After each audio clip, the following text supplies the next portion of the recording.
Premier histoire. Titre: Le manoir des illusions. Au cœur d'une forêt dense, à l'orée de l'obscurité, se dressait le manoir des illusions. Son architecture grandiose, combinant des éléments gothiques et victoriens, inspirait à la fois fascination et appréhension. Depuis des décennies, des légendes entouraient ce lieu mystérieux, évoquant des événements surnaturels et des phénomènes inexplicables. Les rumeurs prétendaient que le manoir était le théâtre d'événements tragiques remontant à des générations. Une famille autrefois prospère, les Vandermark, y avait élu domicile, mais leur richesse s'était rapidement transformée en ruine lorsque des ombres indicibles commencèrent à hanter les couloirs labyrinthiques du manoir. Un soir d'orage, la famille entière disparut sans laisser de traces. Certains prétendaient avoir entendu des cris déchirantes portés par le vent, alors que d'autres soutenaient avoir vu des silhouettes fantomatiques errer dans les jardins luxuriants du manoir. Depuis cette nuit funeste, le manoir des illusions était laissé à l'abandon, évité par les villageois superstitieux. Un jeune écrivain téméraire du nom d'Adrian Foster, connu pour son intérêt pour l'occulte, décida de braver l'interdit et de pénétrer dans les entrailles de ce manoir hanté. Animé par la soif de découvrir la vérité derrière les légendes, il franchit les grilles rouillées et franchit les portes grinçantes. Dès qu'Adrian posa le pied à l'intérieur, une atmosphère oppressante l'accueillit. Les ombres semblaient s'animer, dansant dans l'éclat lugubre des chandeliers qui pendaient des plafonds délabrés. Les planchers craquaient sous le poids des années, murmurant des secrets que seules les vieilles pierres connaissaient. Le jeune écrivain s'aventura plus profondément, ses pas résonnant dans les couloirs silencieux. Des tableaux défraîchis de la famille Vandermark ornaient les murs, leurs yeux semblant suivre chaque mouvement d'Adrian.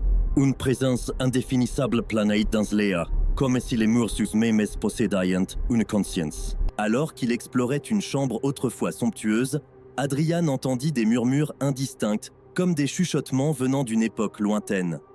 Des visions tourbillonnèrent dans son esprit, révélant les derniers moments des Vandermark, emportés par des forces invisibles et plongées dans l'oubli éternel. Soudain, une porte grinça derrière lui, se refermant avec un claquement sec. Adrian se retrouva pris au pied, sa lampe de poche vacillantait dans l'obscurité. Des ombres tournoyèrent autour de lui, prenant des formes spectrales. Les voix s'intensifièrent, chuchotant des malédictions et des regrets. Paniqué, Adrian tenta de retrouver son chemin à travers le labyrinthe de couloirs décrépits, mais le manoir semblait se moquer de sa fuite désespérée. Les illusions le trompèrent, transformant les passages familiers en dédales sans fin. Les murmures se transformèrent en lamentations, des échos du passé résonnant dans sa tête. Alors qu'Adrian atteignait le hall d'entrée, une force invisible le projeta au sol. Les portraits de la famille Vandermark semblaient s'animer, leurs visages distordus par l'agonie. Des rires froids et des pleurs désespérés emplirent la pièce. Adrian réalisa qu'il était devenu une marionnette dans le spectacle macabre du manoir. La dernière chose qu'il entendit fut une voix sépulcrale lui murmurant des secrets oubliés. Le manoir des illusions avait ajouté une nouvelle âme à ses illusions éternelles. Depuis ce jour, le manoir demeure, cachant ses illusions derrière des murs décrépits, attirant les curieux dans ses pièges mortels. La légende d'Adrian Foster hante désormais les récits, avertissant que certaines vérités ne devraient jamais être dévoilées, car les illusions peuvent se révéler plus dangereuses que la réalité elle-même. Deuxième histoire. Titre: L'ombre du phare. Sur la côte rugueuse de la Nouvelle-Angleterre se dressait un vieux phare, solitaire, gardien silencieux des secrets de la mer. Les villageois évitaient le phare, invoquant des légendes lugubres sur des disparitions mystérieuses et des apparitions nocturnes. C'était dans ce décor que l'histoire de l'ombre du phare prit racine. Une nuit d'automne, Emily, une artiste en quête d'inspiration, décida de braver les avertissements et de s'aventurer près du phare décrépite. Alors qu'Emily explorait les environs, elle ressentit une présence éthérée, une force indescriptible qui semblait s'infiltrer dans son être. Des murmures faibles flottèrent dans l'air salin, portés par le vent. Intriguée et inquiète, elle pénétra dans la vieille structure de pierre. L'intérieur était marqué par le passage inexorable du temps. Des escaliers grinçants menaient à la lanterne, d'où émanait une lueur faible et tremblante. Des ombres dansaient sur les murs, prenant des formes étranges et évoquant des images du passé. La silhouette sans visage semblait la guider, ses pas résonnant dans l'obscurité. La température chuta brusquement et une sensation de froideur glaciale enveloppa Émilie. La lueur de la lanterne émettait maintenant une lumière rougeâtre, créant une atmosphère sinistre et oppressante. Arrivée au sommet, Émilie découvrit une scène cauchemardesque. Des figures fantomatiques se dressaient autour d'elle, des marins figés dans des poses de terreur, leurs yeux vides fixant l'horizon invisible. La silhouette sans visage semblait être leur guide dans ce purgatoire maritime. Les voix s'élevèrent en un chœur spectral, racontant des histoires de naufrages, de tempêtes déchaînées et de destins tragiques. Émilie ressentit une empathie douloureuse pour ces âmes perdues, piégées entre les dimensions de la vie et de la mort. Alors que la silhouette avançait vers le bord du phare, Émilie comprit qu'elle devait faire un choix. Elle pouvait rejoindre ces marins éternellement prisonniers de l'ombre du phare ou revenir à la réalité. Une force invisible la poussa en arrière, la ramenant au monde des vivants. Non. Émilie se retrouva au pied du phare, frissonnante malgré la chaleur relative de la nuit. Les murmures s'estompèrent, laissant place au bruit des vagues qui se brisaient contre les rochers. La silhouette sombre disparut dans l'obscurité, emportant avec elle les échos de l'au-delà. Le phare, symbole de solitude et de mystère, demeura silencieux.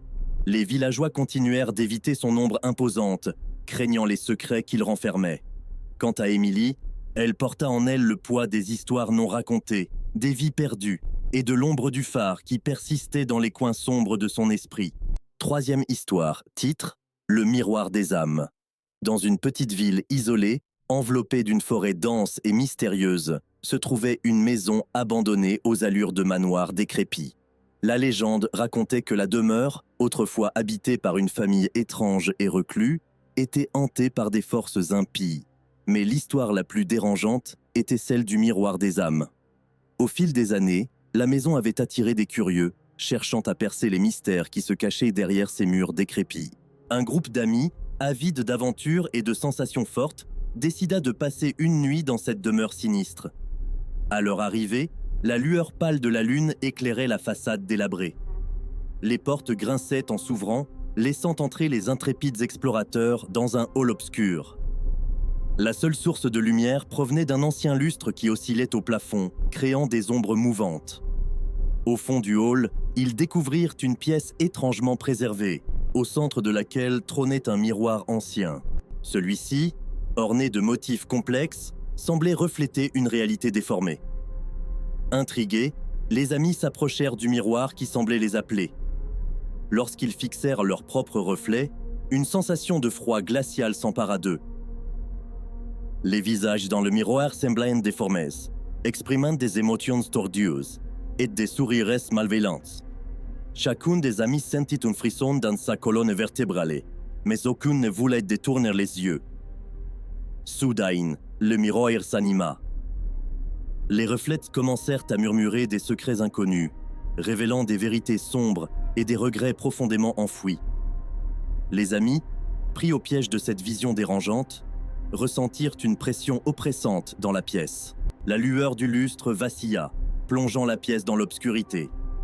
Les murmures du miroir se transformèrent en rires stridents et en pleurs déchirants.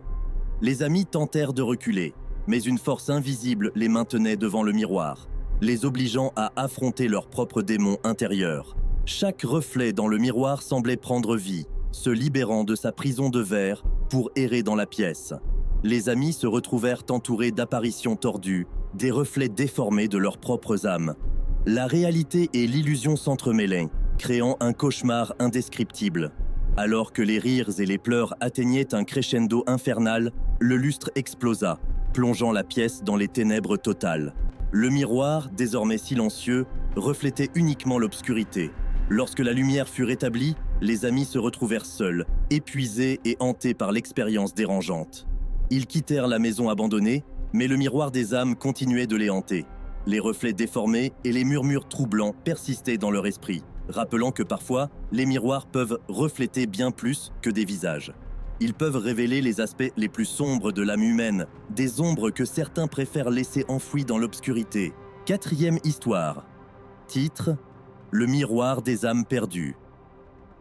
Au cœur d'une vieille demeure victorienne, enveloppée de mystères et de légendes, se trouvait un objet antique d'une beauté étrange, un miroir au cadre délicatement ouvragé. La famille qui possédait cette relique la considérait depuis des générations comme un héritage inestimable, mais aucun d'entre eux ne comprenait vraiment le pouvoir qu'il renfermait. L'histoire commence avec Émilie, une jeune femme curieuse de la génération actuelle de la famille. Fascinée par l'aura mystérieuse du miroir, elle passait des heures à contempler son reflet. Un jour, alors que la lueur du crépuscule caressait le cadre du miroir, elle sentit une présence étrange derrière elle. 4e histoire. Titre : Le miroir des âmes perdues.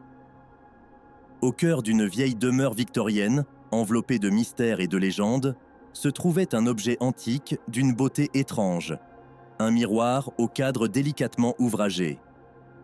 La famille qui possédait cette relique la considérait depuis des générations comme un héritage inestimable, mais aucun d'entre eux ne comprenait vraiment le pouvoir qu'il renfermait.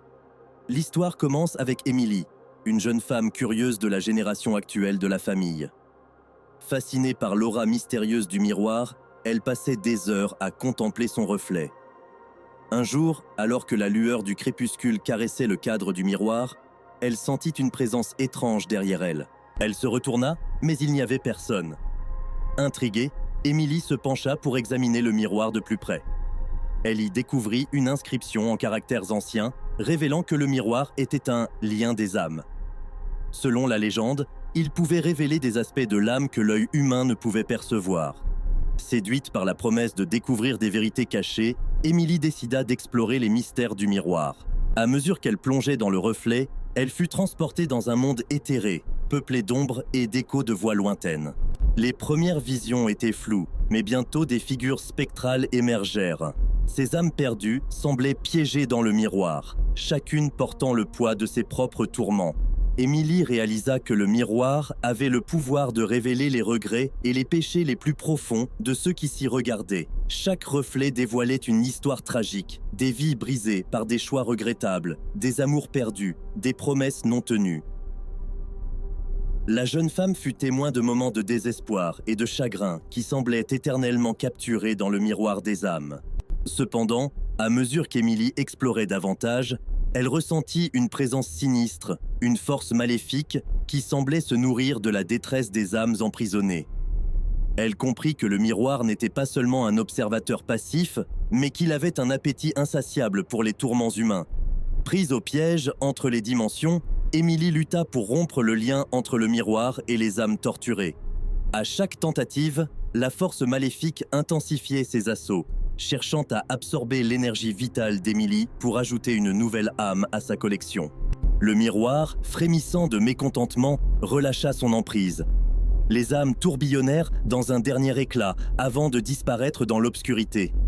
Le miroir, désormais dépourvu de son éclat sinistre, redevint un simple objet antique. Émilie, épuisée mais libérée, contempla son propre reflet, le cœur lourd des souvenirs de l'horreur qu'elle avait affrontée.